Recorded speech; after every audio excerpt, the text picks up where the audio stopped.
tinola tayo guys dahil may sakit niya ang mga person. Para meron tayong sabaw. So, tinola.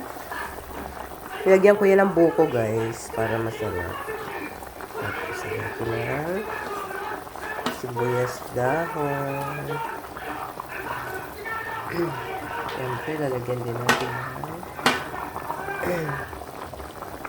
malunggay.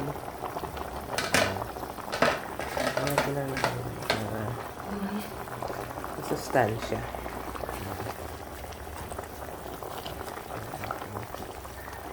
Ganun yung sabaw niya pagka nilagyan mo ng buko. Ganyan yung sabaw niya, hindi siya yung madinaw. Ayan yung buko. So, ayan ang ating tinolang may buko. Dinamihan ko ng luya para sa para pag hinigop natin maanghang. Ayan, teka, lalagyan muna natin yan ng paminta.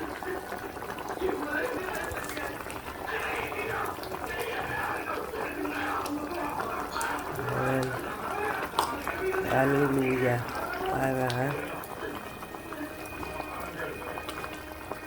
sa may mga sakit-sakit. Usong-uso ngayon guys ang ubod sipon. So, ingat-ingat tayo. Yan. This is our lunch for today.